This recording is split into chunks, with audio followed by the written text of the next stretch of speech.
Superas y tuperas today on DOOP by the River. The Philadelphia Union continue making a statement on Saturday night against Charlotte. We're going to look back at that match as we look ahead at the Columbus Crew this upcoming Saturday afternoon as well. Ladies and gentlemen, don't you dare go anywhere because you do not want to miss this episode of DOOP by the River. And let's get this started, guys.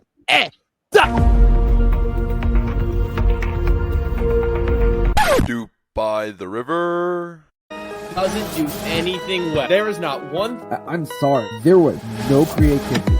As a Union fan, I take that all day. Another DP. We need to go get Mario Balotelli.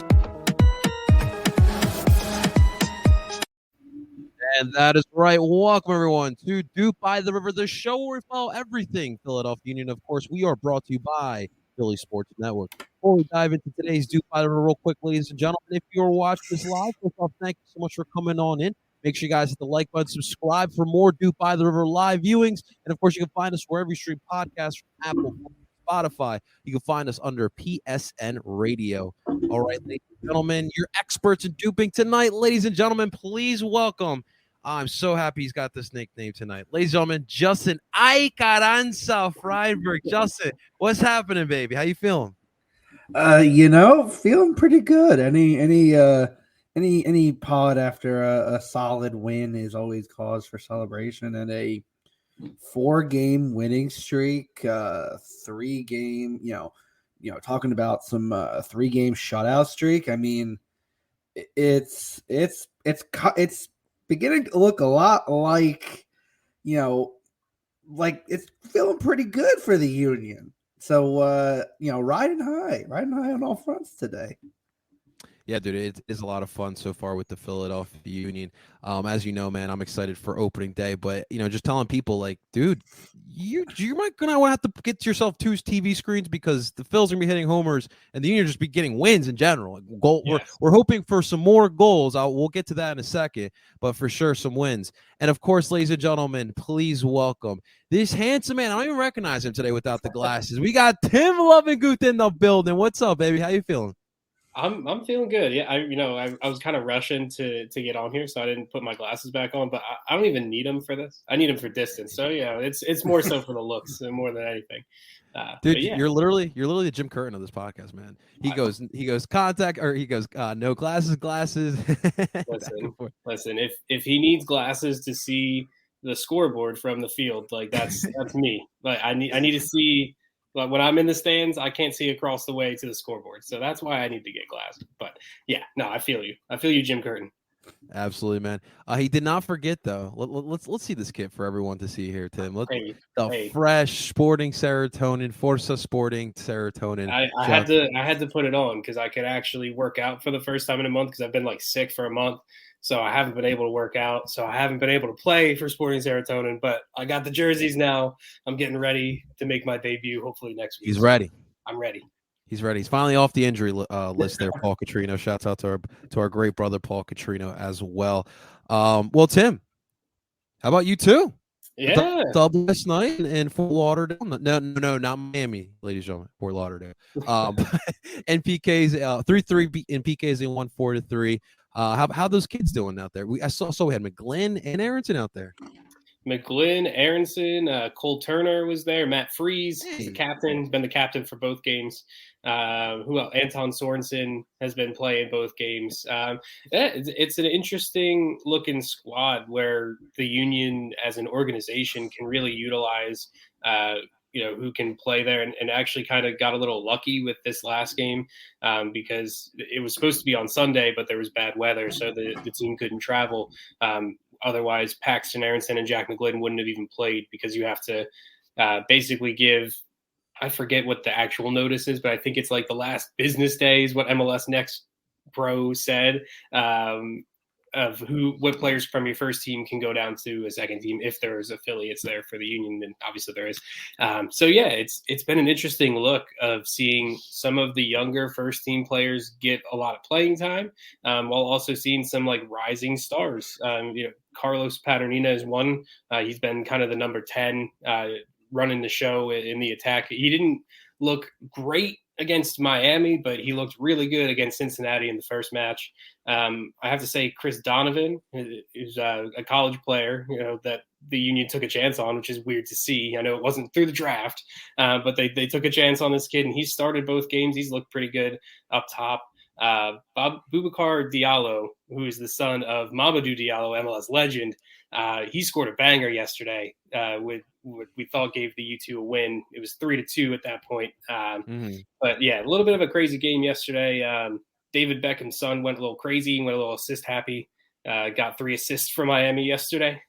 So, I mean, it's cool to see in MLS Next Pro, there isn't any draws. So when the match ended 3-3, it went to a penalty shootout similar to like NHL rules in terms of like points. So since the Union won that shootout, U2, they get 2 points rather than just 1 for a draw. So they stay tied, I believe, for the top of what would be like the Eastern Conference. I know they have divisions too, but they're tied at the top of the East, which is more important. So, yeah. Justin, I guess I have to throw this to you. What are the chances the actual MLS partake in that type of system where you don't have draws and you get like similar to like a NHL type of system? If there's money involved, Don, how much sponsorship can you convert into allocation money? That's the real question. I don't see it happening, but it's mainly because, like, you know, people joke about the 35-yard, you know, run-ups like they did in the 90s. When the league, you know, listen, there was MLS 1.0. It was gimmicky. They tried everything and anything to pull crowds. It worked, you know, but I think at this point, I don't see it happening because it's like, I think it also creates a weirder, at least for the MLS, it creates a weirder system of, okay, well, then like if you have the same amount of points, but like you have the shootout win and you have the, like, it creates a tie-breaking logistical nightmare that I don't think the league wants to deal with. MLS Next, it's fairly straightforward, and I'm sure they probably already thought it out at the beginning, so it's easier to kind of implement and keep it going. Yeah. Points, man. Good points. All right, so let's get to what we witnessed on Saturday night for Philadelphia Union as they welcome Charlotte FC for the first time at Subaru Park, and for Jim Curtin's 11, pretty much just similar as we've seen for the first couple matches here. And I mean, let's be honest, it's Jim Curtin as well. However, though, we had a little bit of a surprise. Ali Bedoya, kind of a last second scratch, I guess you could say. Quinn Sullivan went in his place, so he started at the right shoulder midfield, but we had the similar diamond. At the 6, you had Brujo at the left, Leon at the tip of the diamond, Daniel Gazak with your forwards, Sergio Santos and Julian Carranza. And to start off this match, I don't know about you guys, but I felt like Charlotte was trying to force the Union to kind of play with some possession, but then they forgot that Kai Wagner, you know, he kind of has a leg, guys. He drops solid. Yeah, dude. He's like Pat Mahomes with the left leg, man. It's crazy. And when you pass the ball directly to him and you're not on his team, he's gonna look to kill you instantly, which is exactly what happened. Like the fact that he can drop a 35-40-yard pass on, like, you look at that play. He picks his head up immediately, notices the run of Sergio, and just without a doubt. I mean, now I think the ball got caught up a little bit. It was like it held up a little, but the timing was perfect enough to where it didn't slow Sergio down. Absolutely. And it does help, you know, when you have a leg like Kai's who can drop those pinpoint passes, to have forwards that got some speed, and Sergio and Julian, the speed all night. Kai finds Sergio, who then finds finds Julian Carranza in the box, and Carranza gets his first goal as a member of the Philadelphia Union, and that got the 1-0 there. We head over to the second half to start this off, and it's so funny. I guess we kind of jinxed on the last pod as Chiellini literally gives an assist to Daniel Gazak, and he buries it. And for the rest of the second half, the Union had some opportunities. We obviously saw Michael Uwa, which we'll get in a second, but the Union could not get themselves another goal, and they'll finish with 3 points. We got the win, a nice 2-0 victory. You kind of humble Charlotte as well. They were all, you know, hyped up and they were excited in their first season. And you kind of put we smacked them the fuck down because Listen, that's welcome to the big leagues. That's right, man. As Philly, fuck around and find out. And Miguel Angel Ramirez found out that it's gonna be a little tougher in this league. Yes, sir. Yes, sir. So I want to get to some of these takeaways here. Justin, I kind of want to start with you here because you had a really good point about Julian Carranza. And I really do feel as if not only just our fan base and our Union Nation, but as a league as a whole, not a lot of people were talking of the move of Julian Carranza from Miami to Philadelphia. But if you're asking me, I think that was the steal of the offseason, and you're seeing it early on. We still have a lot of soccer left to be played, right? But, dude, I think you're spot on with him being one of the biggest steals of the offseason. Yeah, listen, when the move was made in December, and this was when obviously no one knew about UWA, no one knew that. So it was a question of, well, wait a minute, why are we acquiring this guy who was bought for $6 million and has done nothing? And you instantly saw, and I think we all saw it in preseason. It looked like Miami was holding him back because Jim Curtin just could not stop talking about how great Carranza looked and how he was the prototypical forward he wanted in the system, how he could press, he could run. And so far in this season, he's done everything right.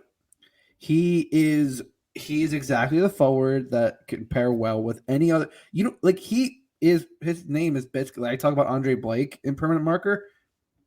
I think Carranza at this point, you can't take him off the field because no matter who you pair with him, their games are complement. Even whether it's Sergio, whether it's Corey, and obviously at this point, whenever him and Uwa, which is obviously the preferred pairing, and what we've seen from him is nothing short of a player who clearly has talent. I mean, there's obviously a reason he was bought for $6 million. Yeah. No, it might be a slight overvaluation, but players like that, obviously in Miami, he was being played out of position, and he was just being mismanaged. I mean, Phil Neville's a shit coach. We can obviously tell that. That's the obvious part. But again, and one of the biggest parts of the deal, which I don't think people truly realize, the Union have a buy option at a cut rate price. So they're not if they buy him, which right now, why wouldn't you?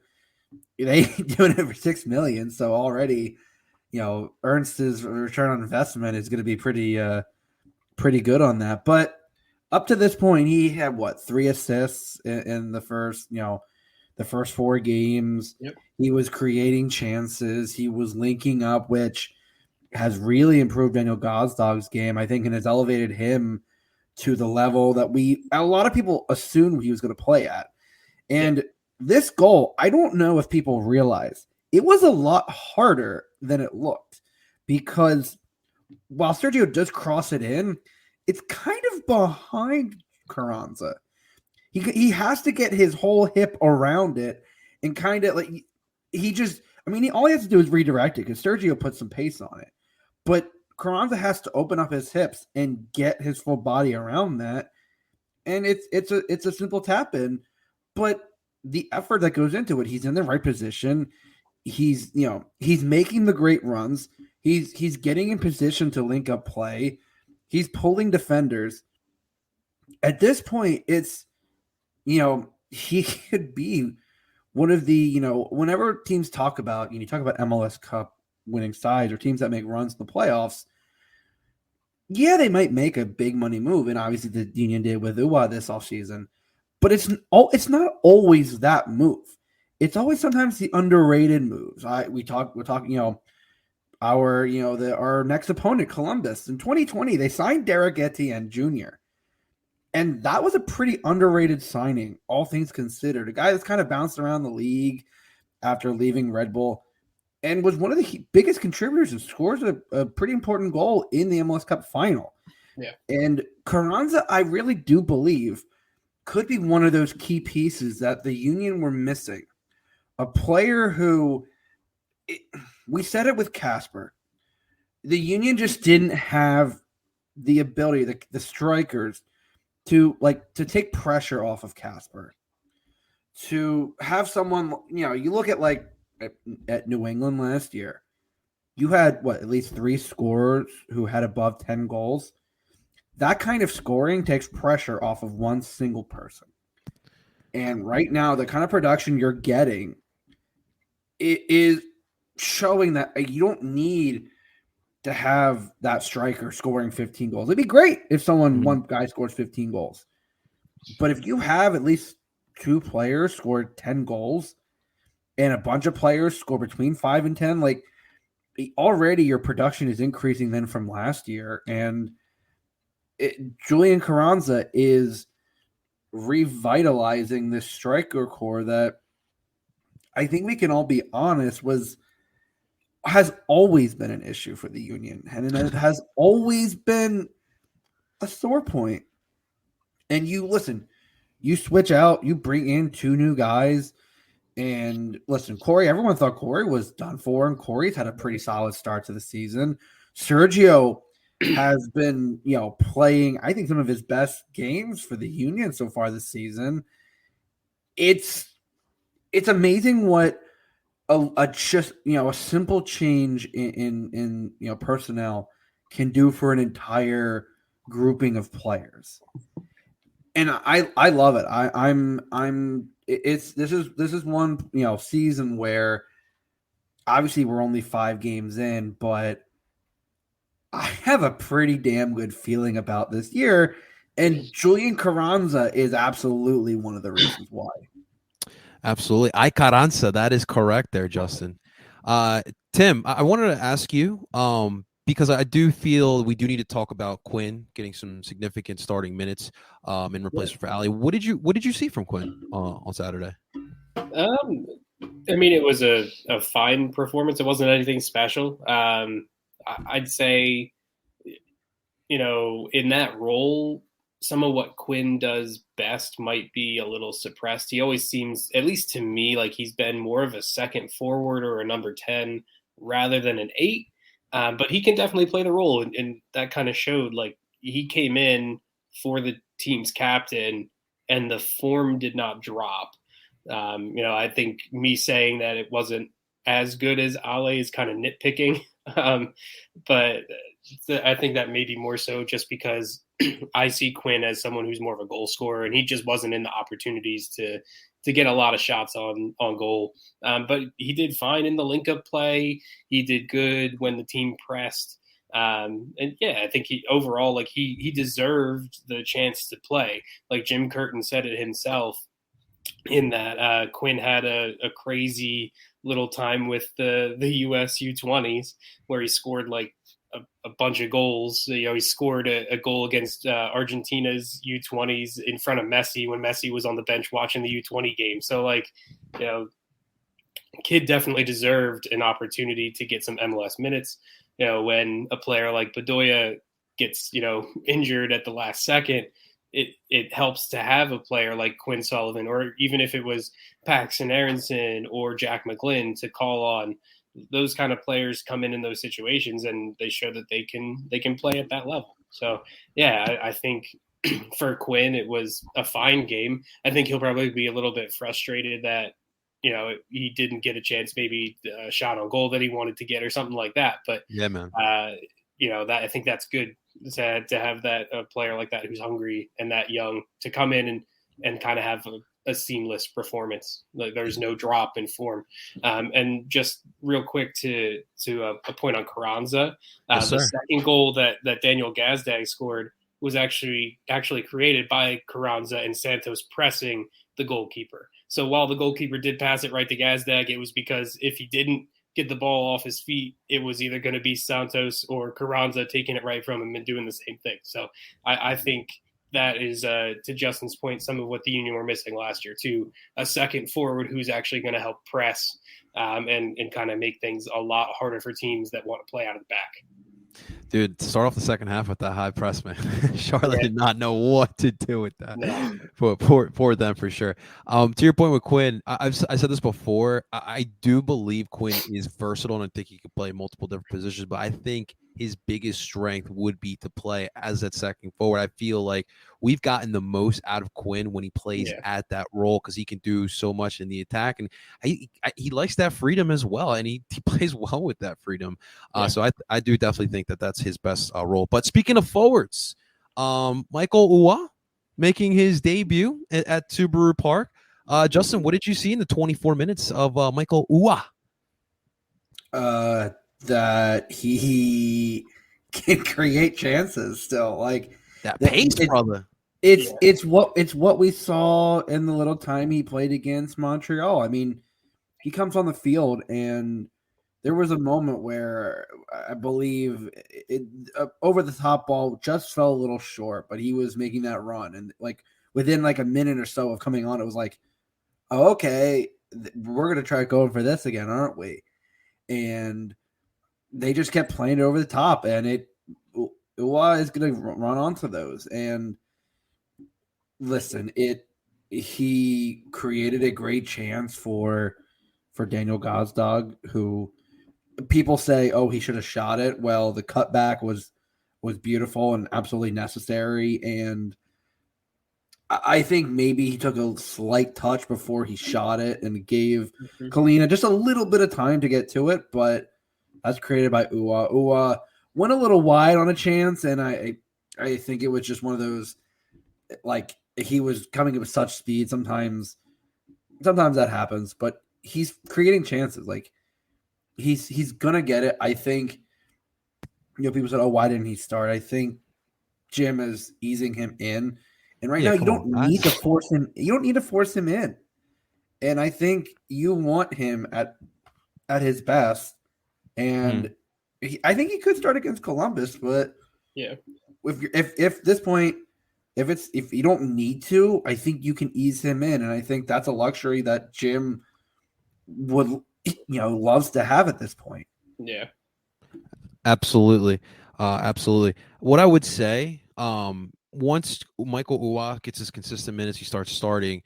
I think that the finishing will come. Like, you see the potential. Like, this dude is getting behind the back lines. I think the finishing will come over time. I mean, do you agree, Tim, with that? Yeah, I definitely do. Yeah, like Justin said, he might have been a little unlucky not to score against Charlotte when he rounded the keeper, and he just was a little bit too quick on it. That touch just got away from him just a little bit. I mean, I remember even after that though, what he did when he tried to. It was sort of a cross and a shot, or as Justin likes to call it, it was a shass. It was an absolute shass. Like, he was trying to. It looked like he was trying to curl it far post, and it barely missed. Like, well, and I don't know if you saw the replay as well. It barely missed going in by itself, but then it also missed the outstretched leg of Corey Burke by like. Oh, I thought Corey was going to hit the post. I was afraid. Like, he's even flying. I was like, oh no, this is right there. But yeah, no, I think once Uwa gets in, I mean, we've only seen him for spurts of like 20 minutes. So, and if he's created these chances that have just been, near misses or saves, in the case of the game against Montreal, he had 2 attempts, I think, saved rather than shots missed. Then, if he plays more than 20 minutes, he's going to score. And he's going to start at some point. I know Jim said in his press conference after the game that he really, really enjoys having 4 forwards that can play well. You can tell with those subs. It's crazy. I mean, he said like we'll try to do this every game, as in, we'll start 2 strikers, whoever the 2 that best fit our needs against the opponent, and then for about 30, 25, 20 minutes, we're gonna do a swap. Like, I was like, I'm here for it. Like, if you have 4 guys that can bring different things to a game, I think that makes sense. Like, you saw, Corey Burke had some chances too. Uwa had some chances against Charlotte. Those guys, they're going to score. Like, Corey Burke's a grinder. He just finds ways to score. Uwa, we've been hearing he's the true finisher. Like, he's the guy that the Union really want and need if we want to see more goals come in from someone. So it's going to happen. But again, if against Columbus, you see Santos and Carranza start. You can't really be mad about it. Like, they've been very good together. They press very well, and against a team like Columbus, you might have to press the way you did against the Charlotte in order to create a chance. And if it gives Gazdag more tap-ins like the one he had, I mean, you can't be mad about that either. So it's kind of all working out, which is weird because it's Union and strikers, and that stuff usually never works out in the however many years, this 13 years this team has been playing games. So absolutely, man. Yeah, keep them fresh. Keep them fresh, especially you got some guys who've had some injury history, especially we're not gonna mention Sergio Santos. And Jim's got a little. This is like Jim's new little toys he's got to play with now in his toy box, and it's been a lot of fun seeing Jim having fun with those new forwards there. But one last point before we move on to Columbus, the shutdown of Swiderski. I think that. It's a good test because of kind of what we'll see this upcoming weekend. But Justin, man, this defense, you can't get through us, brother. You can't get through us. It's what I've been saying. You talk about the simplicity of shut a player down or shut a connection down. Every week I've mainly been focusing on the attacking mid, because so far most of the teams that we've had have had pretty damn solid attacking mids. But with this game, I kept saying, if you can shut down the connection between Bender and Swiderski, you are going to frustrate both. And and Jess kept saying, oh well, Swiderski creates his chances. The connection was severed. There was nothing going on really between Ben Bender and Swiderski. Swiderski was getting visibly angry and just kept trying to create those chances, and nothing was happening. And it's a combination of your defense sticking hard, taking to a higher line. Brujo and Leon Fly. Essentially, it was just smothering. You were smothering that attack. And I keep referencing it, but Danny, we had Danny on. He kept saying the Union aren't a defensive team, but they have a good defensive spine, so it works. He's right. They're not really a defensive team. They don't want to have possession, but they can defend by pressing. They can defend by swarming to the ball. They know how to, everyone sticks to their lane. Everyone sticks to what their area is, and it's just an amazing cohesive unit. The reason they were a top 5 defense in the MLS last year, and I don't see why they can't continue with this year. And it's just more of the same. Absolutely. Tim, that look is all around. He's pretty good at soccer, man. Pretty good at soccer. He is, and there were some injury concerns recently for him, but he played last week. I'm assuming he's going to be here this weekend, and he's always a dangerous player. So yeah, you're going to have to try and shut him down. And like Justin mentioned in his preview article, like that's going to be the main thing there. The player to watch, the X factor for Columbus is Zelarayan. Yeah, we're going to have Brujo there. Hopefully he doesn't make any bonehead challenges like he did against Charlotte. It's the refs, Tim. It's the refs. He was lucky not to get a red card. That's all I'm going to say. He probably should have got a red card. They talked about it on instant replay, and they were like, it was an orange card. And, it was conflicted. Andrew Wiebe was like, he goes, I can understand why it was a yellow on the field. Because if the ref had made a red, he goes, there would have been nothing to overturn it. But it was one of those. It's a very, I think because it was even though studs were kind of up, it was low, and it looked like he was attempting to pull out, like he went through, but it was one of those you could because the ref within that play that the ref at that point, if the VAR official didn't see anything in to make an obvious error, I think it was they're like, okay, a card was sufficient. Yeah, it didn't have to be a red, but it was sufficient. Oh, let's hope he doesn't do it against Columbus this weekend. What I will say is, who better to kind of talk about this matchup than MLS Going Wild? Are you kidding me? We got Blake from MLS Going Wild on DOOP by the River right now. Blake, It is finally a pleasure to meet you and to have you on, my man. What is going on? How are we feeling? Feeling good, man. Long time listener, first time guest. Appreciate you guys having me on. I look forward to talking Crew versus Philadelphia Union. Hopefully it goes better than the last time we face each other. I was actually in Philadelphia. I was in Chester for the last matchup where we lost 3-0. Traveled about 6 hours straight north from Chesapeake, Virginia to Philadelphia, and hopefully it goes a little bit better this time. That is also well, Blake. You know how these two work, right? Every time the home team always wins. We struggle in Columbus. You guys seem to struggle here in Philly or in Chester, and so that's just kind of how these two always have been working.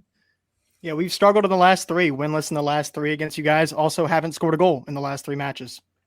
There you go, man. That's we'll definitely get to that. But before that, I want the people to kind of get to know you and MLS Gone Wild. I've been loving everything you guys have been doing. I love seeing the league-wide podcast. It's definitely cool to see. We definitely need a lot of those. But kind of for people who aren't familiar with MLS Gone Wild, tell the people what MLS Gone Wild is all about, man. Yeah, man. Thanks for giving me this platform. So MLS Gone Wild started right at the beginning of the pandemic. I was looking for something to do outside of my normal duties, as I think all of us were, just trying to find a new hobby, something to kill the free time that we all had, to fill that void. And I'm born and raised in Columbus, played soccer my whole life, loved the beloved Columbus Crew, obviously. That's why I'm here. But I love the league, and I want to promote and grow the league through talking about soccer. And as soon as I started the podcast, the league halted because of COVID. And I was like, okay, well, how can we keep the content coming? And the route that we took was player interviews. And we've interviewed some of the biggest players in the league, from Brendan Aronson, Leon Flock, Tanner Tessman, just had Ben Bender on the show that you guys just shut down last week. The list goes on and on. So it's really been a pleasure to get to talk to the players, get to understand their style of play, their mentality, their point of view of the league. And also just it's helped me as well to really care about the league more. I watch just about every game every single weekend, so I can talk about it in some capacity, whether it's just tweeting about it. So if you don't follow me on Twitter at MLS Gone Wild, follow me there. Instagram, we're kind of MLS Gone Wild on Instagram. We don't post a whole lot there, just promotional stuff. But yeah, just out here trying to promote the league, just like you guys are trying to promote the Philadelphia Union, man.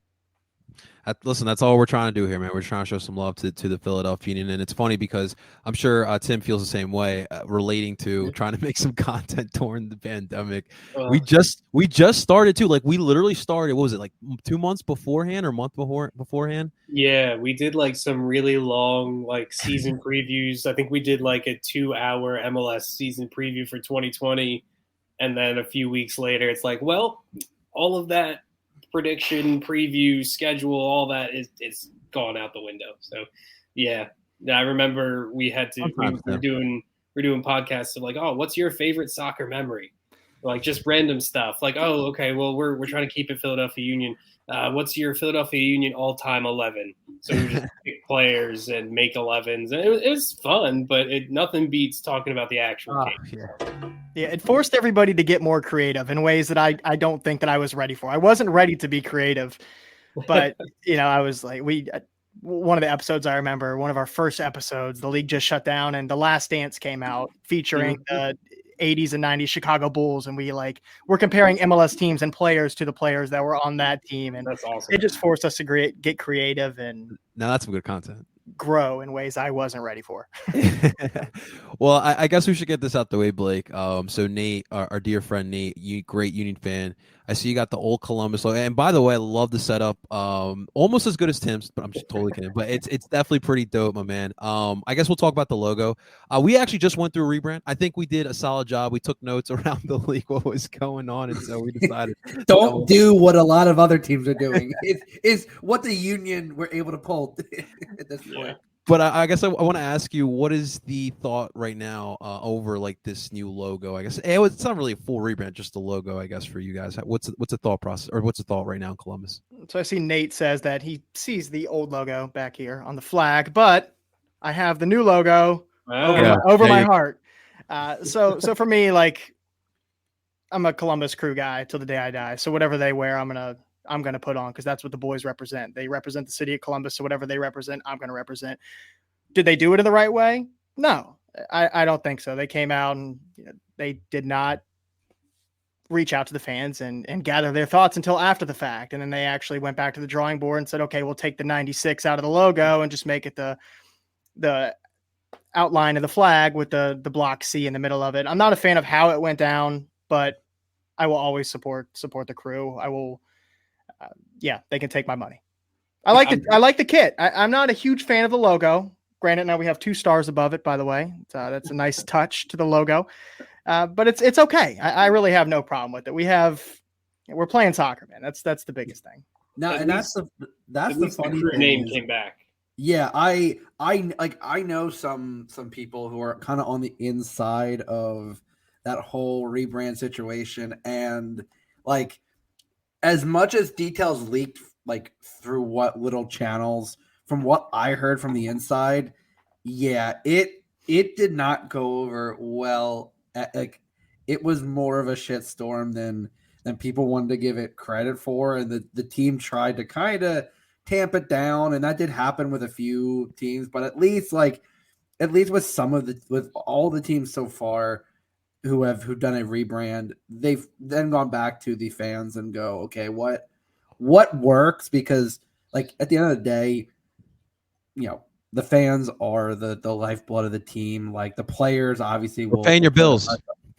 Like they'll play their hearts out, but like at the end of the day, the fans are what mean the most. And if you're kind of disregarding the fans, like you've kind of lost the plot on the whole thing, why you've started a soccer team to begin with. Blake, one thing I will say they got right. They brought back the banana kit. They brought back the yellow kits. I was sick and tired of seeing Nashville saying that they were the yellow soccer team in MLS. No. Don't worry. NYCFC thinks they have blue, because we. No, they think that they have a Bolt now too. Yeah, trust me. It's not the first time it'll happen, or it will be the last. Blake, you guys just need to go back to this. Like this to me. See, I love that logo. People shit on it. I like that logo, man. Are you kidding me? I love it. It's a great logo. It represents the city. It's America's hardest working city, allegedly. And that represents that. I love it. It's why it's different. Why did Chicago move away from the fire truck logo? Like you've had solid logos, and it's like no, let's rebrand because we want to be a global brand. It's like, how about you be a brand in your own city first? Before we're talking about rebranding and being a global brand. I've been being a brand in your own city to start with. For those who are listening, we were just showing the original Columbus Crew kit. It's just classic. The 3 dudes, the hard hats. It's you can't beat it with the crew. You can't beat that for sure. But let's get to the actual pitch these days. How about it, Blake?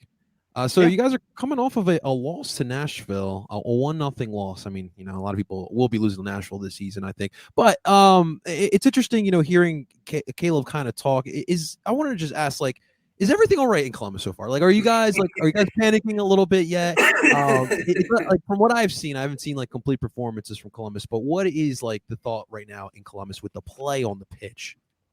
All right, so I'm going to give you guys some numbers, and I'm going to give you guys some justification on why I'm talking about them. Are you going to be analytical on us too? Yeah, I will preface this by saying I am not concerned at all. So let's take a look back at 2021 first, and we're just going to look at a few offensive stats. In 2021, we were 24th in expected goals, above only Miami, FC Cincinnati, and Houston. Not great company to be around, right? No. 23rd in shots, not shots on goal, but shots in general. 22nd in passes into the penalty area, and 16th in touches in the final third. So bottom half in all 4 of those offensive categories, and bottom 4 or 5 in 3 of those. Okay, so let's fast forward to this year and take a look at it. So far through 5 games, we are first in the league in expected goals on 10.9 XG. First in the league in shots with 83 shots. Second in the league with passes into the penalty area at 69. Nice. Second, you say nice. Second in the league in possession in the final third, so touches in the final third with 1,055 through 5 games. And first in the league in carries into the final third.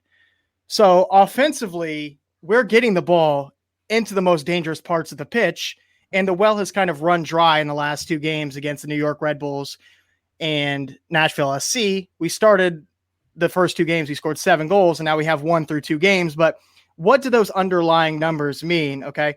nothing has really changed with the Columbus Crew. Okay, same coach, just about the same players, with the addition, other than the additions of Deganek and Yayaboa. The style of play and the principal play is exactly the same. But what are we doing different? We're possessing with a purpose. There's urgency. We're moving the ball quicker, and we're executing. But we need to execute now in the final third. We need to get back to how we were in those first two games. We don't worry. You guys can have possession, because as NYCFC showed with the Union having 27% possession, we don't really want the ball. We don't want the ball. We don't need to have the ball to put it in the back of the net. And I will say this. I've never said it live on anything. My second favorite team in MLS, because they do it so much differently, is the Philadelphia Union. They play their kids. They don't care about having the ball. They care about what they do when they have the ball. So I mean, listen, I think this is obviously going to be a great test, going up against, I mean, not the two horn, but our pretty damn good defense. But what I am interested to see is we do have a youngster out in the right flank with Nathan Harriel. I'm assuming Derek Etienne will be playing this upcoming Saturday. All things going right. Oh, yeah. I want to see that matchup. I definitely think that'll be a great test for Nate as a youngster. He's looked really well. He's looked really well. I mean, Justin, every week he's got the highest praises for Nate, and I absolutely love it. But I think that is going to be something that is going to be cool to watch. Just seeing if in fact out wide Columbus can kind of get behind us. If with you guys being able to get into the box in that final third. Yeah. So I was listening to you guys talk about the Union and Charlotte before I hopped on here, and you guys were mentioning Lucas Elleron being the X factor. Obviously, he's our DP number 10. He leads our team in goal scoring. But for me, I think our X factor so far this season has been Derek Etienne Jr. And it's not because of his goal scoring or his assisting. It's just the style in which he is playing right now. So I don't think Harriel is going to be, or however you say his name, Nathan Harriel, is going to be playing so much up against Derek Etienne Jr. I think he's going to be playing more so up against Pedro Santos. With us having the majority of possession, I think Pedro Santos is going to be pushed high into your guys' defensive third. So I think those two will be matched up. But getting back to Derek Etienne Jr. and why I think he's the X factor, one thing that has changed that I didn't mention earlier from 2021 Columbus Crew to this year's Columbus Crew is how Derek Etienne Jr. is deployed. Previously, he was deployed as like a burner down one of the wings because he's got speed, he's got 1v1 ability. But this year, we're exploiting and taking advantage of his 1v1 abilities and his abilities to play inside, his technical ability. And he's playing almost more so as an inverted winger. And he's creating that space for Pedro to run down that left flank. That's why I think him and Harriel will be matched up 1v1 a lot. But one thing Derek Etienne Jr. does when he plays inverted, he's almost playing as a second number 10, and he's creating that space for Lucas Elleron to run into. So whereas you guys say Lucas Elleron is the X factor, I think Derek Etienne Jr. is, because he is creating space not only for Pedro Santos out on the wing, but he's also taking attention away from Lucas Elleron in the central part of the field. That's very interesting you mentioned that. For me, one thing I've been waiting for is someone to kind of force the Union to play with possession. And, obviously I felt like Charlotte was trying, but, obviously it gets pretty tough with that. I mean, it sounds like from what I'm hearing from you, I mean, it looks like Columbus it wants to come in here and play with that possession on Saturday. Yeah, I think so. That's the play. Caleb Porter isn't going to switch that up just because the Philadelphia Union, they can play possession. The Union can. They just don't want to. They're set up to play that counterattacking football, absorb the pressure, press in their opportunities when they can, and then go. But I don't think Caleb Porter is going to completely switch up styles of play and concede that possession. There are going to be states in the game where, yes, Philadelphia will have a little bit more possession, and I just think that's how the game's going to go. But I don't think Caleb Porter is going to come out and say, okay, you guys outpossess us and we're going to counter you, because that's not our strength. Should be a fun match. Oh, Tim, yeah. Justin, you guys got anything for our boy Blake here? Blake mentioned Derek Etienne Jr. and I mentioned him as, someone when we were talking about Julian Carranza and unheralded signings, and Etienne came in that COVID crazy year. It was kind of an underrated signing to see him. He kind of, players leaving Red Bull, things always just kind of go weirdly, not like good or bad. It just, players just kind of get cast off. It's just their thing. BWP, Luis Robles, Dax McCarty, Sasha Kleshtin. So basically, if you've been a captain or like you're a significant player for them, you're going to get cast off one way or the other. And I think, Derek definitely, especially in the MLS Cup final against Seattle, was a very important player. Ken has changed up his game a little bit to suit the needs of the team. And at the end of the day, with him, I think obviously the main focus is obviously still going to be Zelarayan, but it's not one of those not in past years where you shut Zelarayan down and that's it, and there's really no other influences. There's still going to be influences, and if the Union, who people again we say this, people think the Union are a defensive team.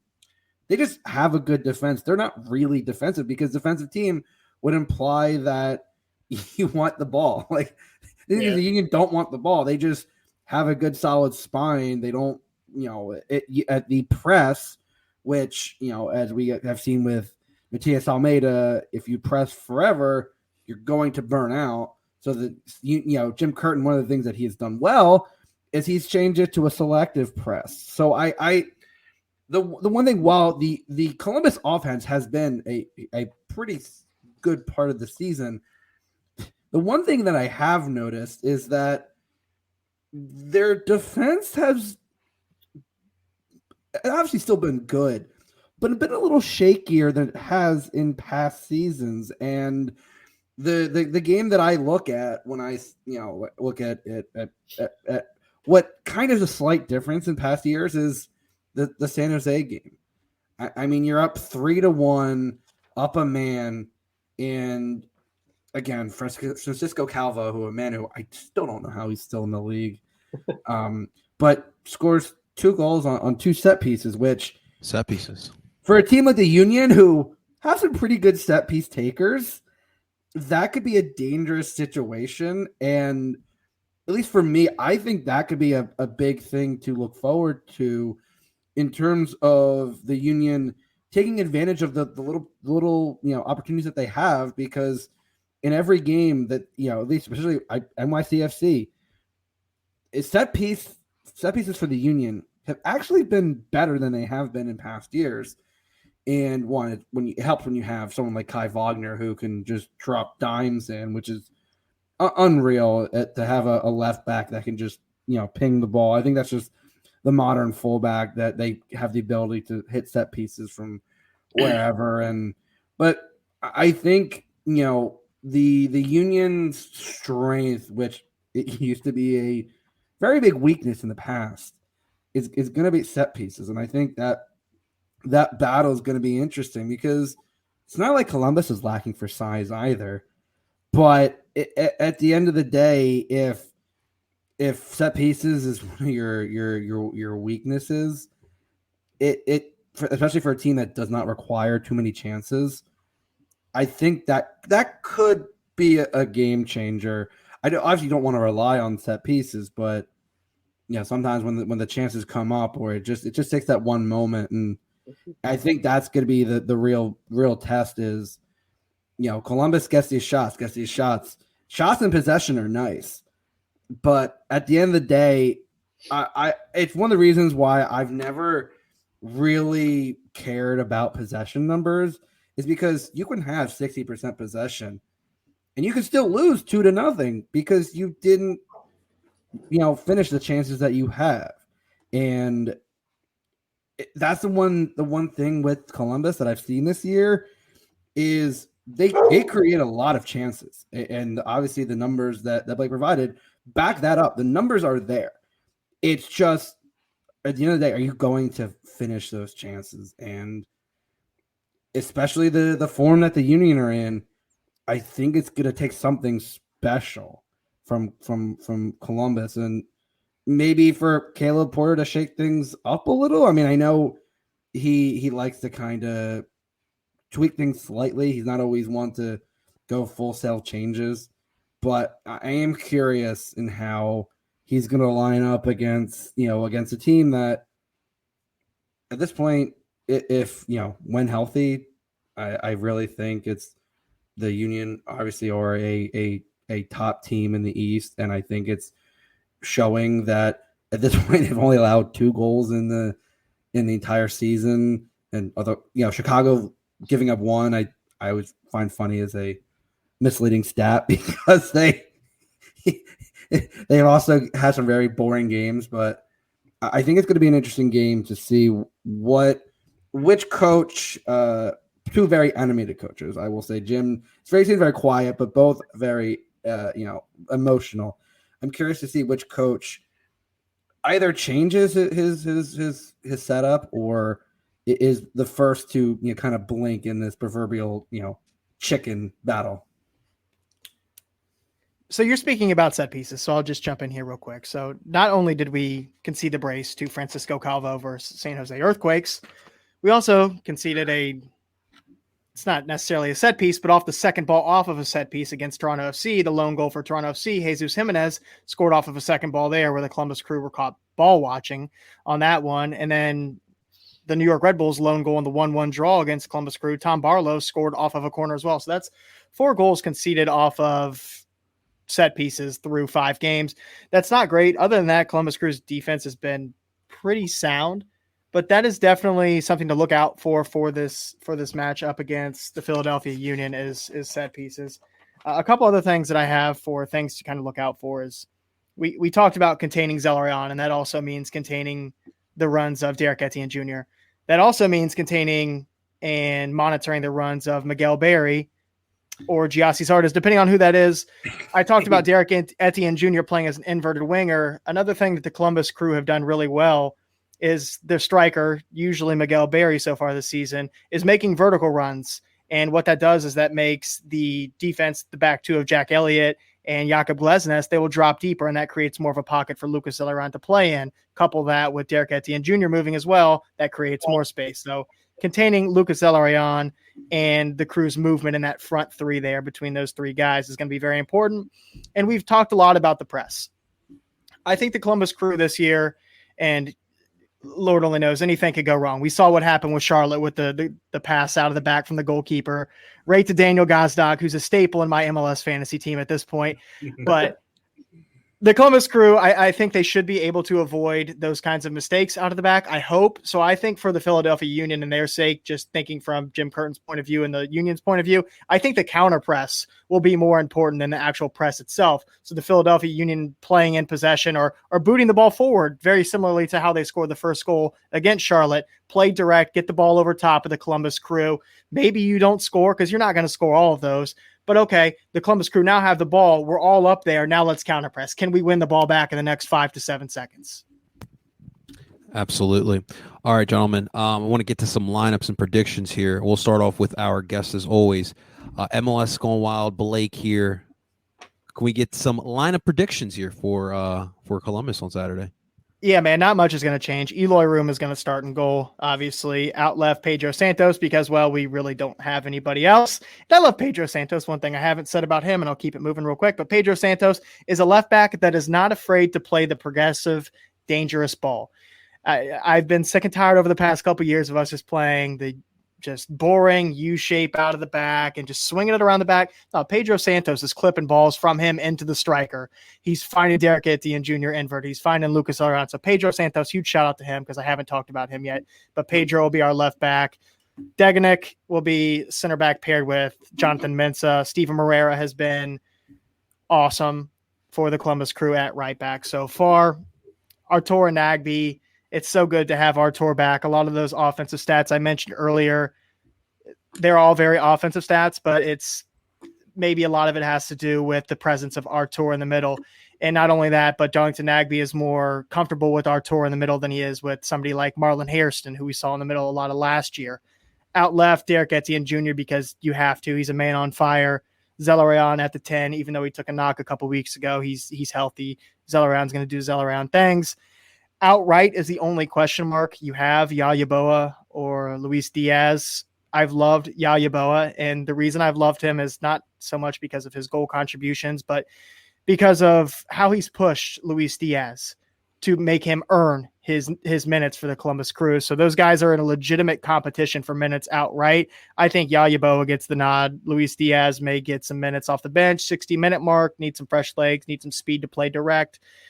So I think Yayaboa will get the start, and I'm always fond of Miguel Berry starting up top. Love me some Giassi Zardes, but I've been in the camp saying that he probably needs a new home if he wants to play for the U.S. men's national team. And at this point, I just don't think that's going to happen, but that's a conversation for another time. As far as predictions go, you guys want me to give those? Go for it. Okay, hold on one second. We'll get to the predictions, but I want to ask real quick from the Union side here. I guess so I'll throw this to Tim. So 2 questions. Yeah. Number 1, do you believe Ali will be good for Saturday? And number 2, will we see the debut as a starter for Michael Uwa?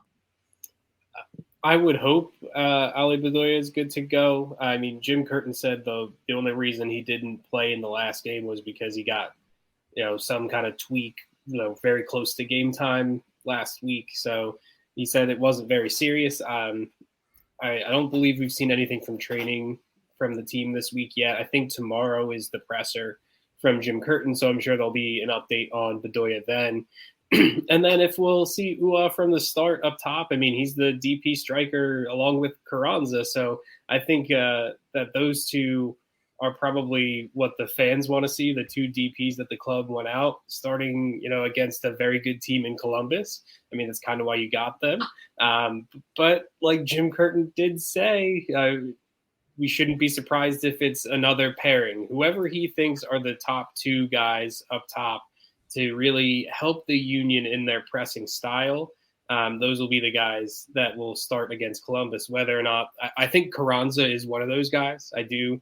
He's been very, very good at pressing the opponent, and like Justin said earlier, he has 3 assists and a goal already in 5 games. So pretty good from him there. A lot better than what he was doing in Miami, that's for sure.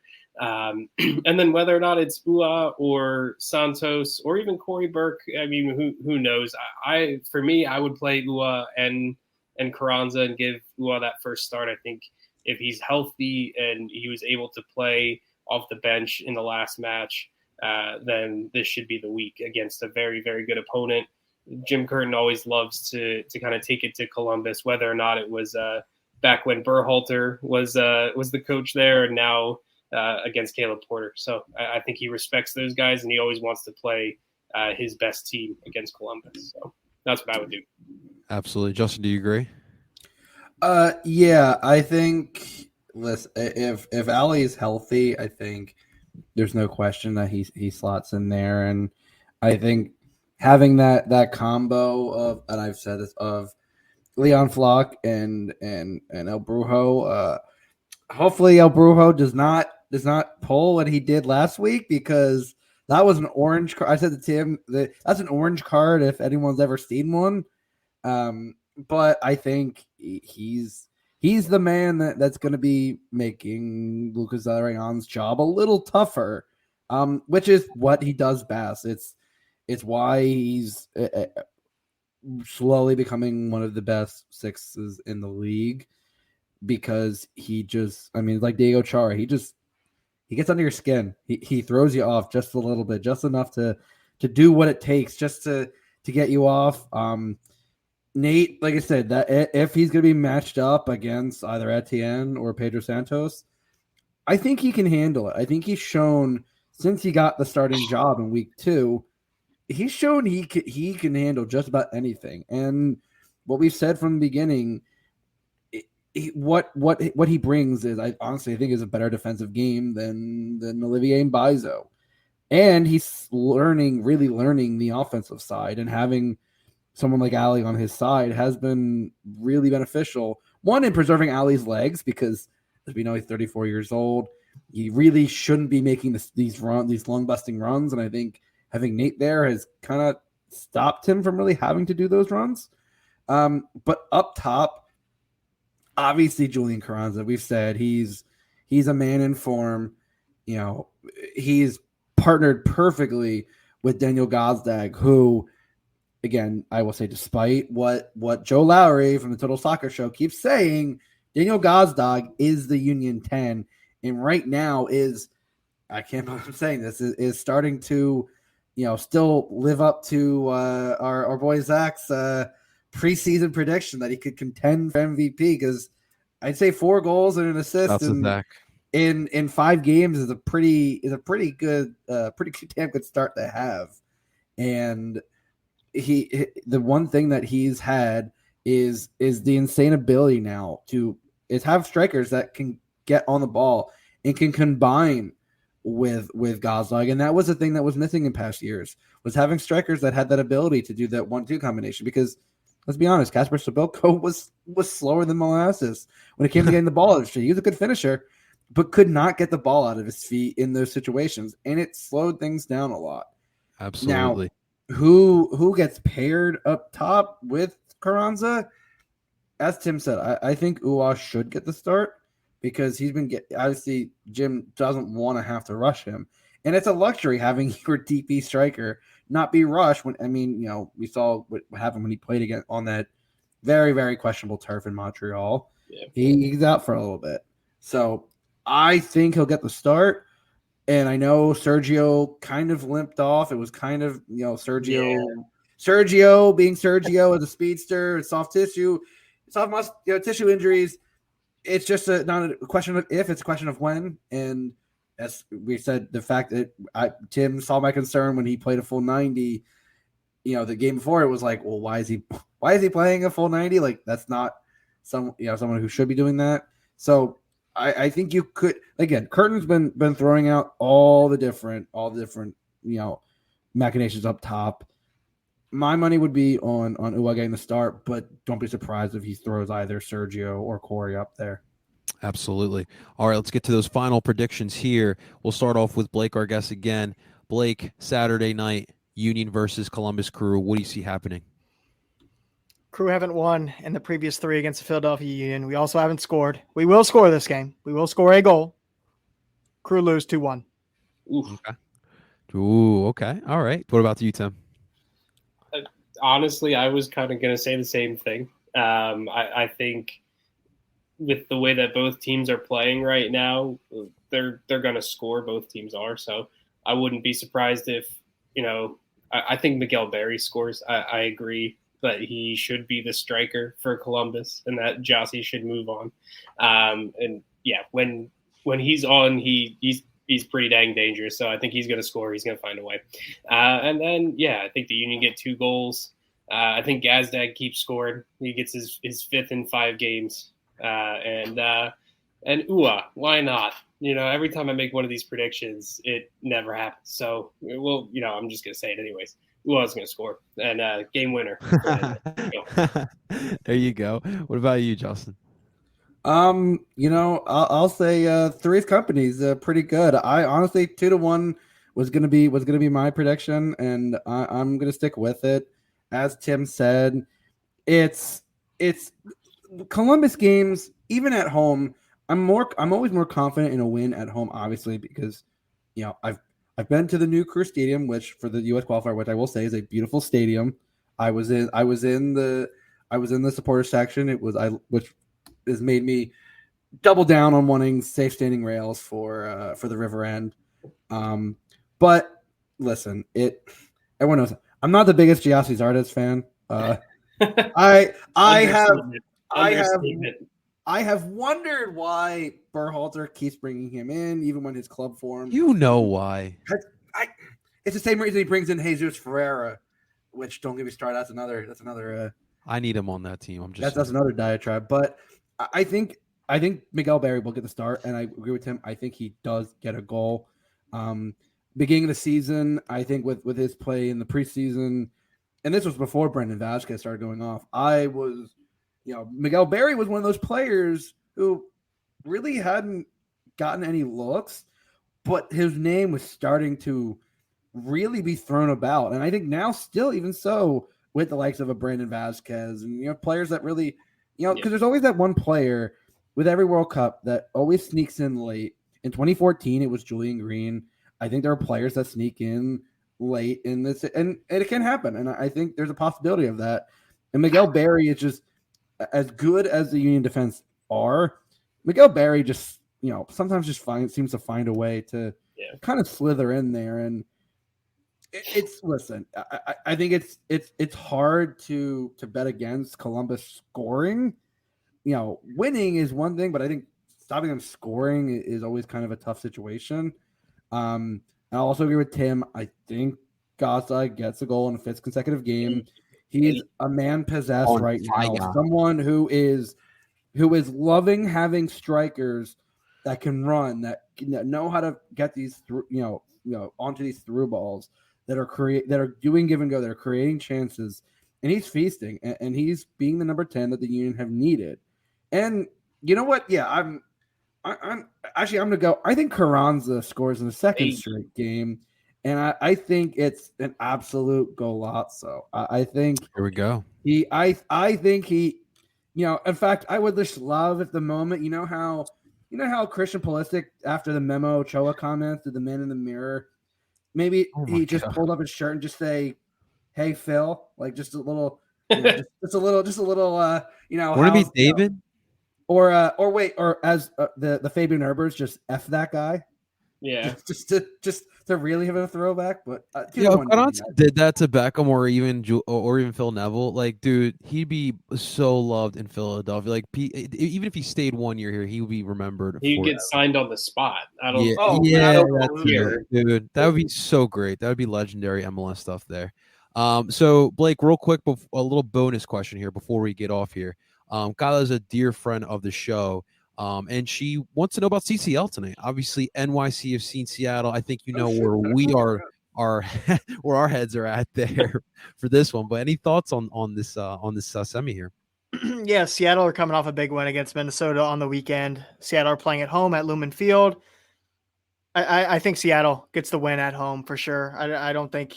I mean, it's going to be a good game, and regardless, we're going to see an MLS team go through to the CCL final, which is awesome. Woo! It gives us a chance to win, but I think Seattle takes this one. Dude, can you imagine us in Philly? Dude, we literally, essentially because of COVID, could not get into the MLS Cup Finals. NYCFC goes and wins, and then if the NYCFC get an opportunity at the CCL, I'm gonna lose it a little bit there, Blake. but Blake, listen, man, brother, seriously, it was truly an honor to have you on. Thanks so much for taking the time out of the day to hang out with us for a little bit and talk some Columbus Crew. Real quick, I want people to listen to MLS Gone Wild if they haven't already. Where can people find this great podcast of yours? Man, anywhere you guys listen to podcasts, Spotify, Apple, wherever, you guys tune in. Type in MLS Gone Wild, subscribe, rate, review, tune in. I'm trying to interview some of the biggest players in MLS, trying to line those up. And on a bi-weekly basis, I am doing weekly reviews. So it's hard to do this thing alone. But I'm actually not recording a podcast this week because I'm treating this as my own. I came prepared, and I'll promote this one until the end of the week, my guys. We love it. We absolutely love that. I will say, I mean, I do love the name Soccer Cooligans as a MLS soccer podcast. But dude, MLS Gone Wild? Are you kidding me? That's a great name. Yeah. I mean, the real question is how many times has Alan Gordon been brought up? And if he hasn't been brought up, then is it really MLS Gone Wild? He has not been brought up, surprisingly. No, never. Oh, there it is. There you go. There you go. Already the first one. So listen, if you can get Alan Gordon, could you imagine that interview? That'd be. I can do it. Oh, please! I'll pull it. Please. I'll make it happen. Oh, please do it! Please do it! I there's so many stories of Alan Gordon. Do I need to bring you on as a guest host? Oh God, no. Well, I don't know because. There's some stories. I mean, he has no shame, but we can loan Justin out for 1 week. Yeah, we'll allow a little long deal here. How much allocation money are we talking about? How many Enough. We'll talk Barber Bucks. Enough. We'll talk Garber Bucks. All right, guys, that's going to do it for yet again another episode of DOOP by the River. Big shout out and thank you to Blake from MLS Gone Wild. Make sure you guys check out MLS Gone Wild as well. And, of course, if you guys enjoyed this episode, make sure you guys hit that like button. And, of course, make sure you guys subscribe for all of the DOOP by the River live viewings. Of course, you can find us under PSN Radio for all your podcasting needs. We're available on Apple, Google, Spotify, you name it, and you can find us there. Ladies and gentlemen, that is Blake from MLS Gone Wild. That is Justin Carranza Friedberg. That is Tim Lovinguth. Of course, I go by the name El Parcero Philly, and we're telling you guys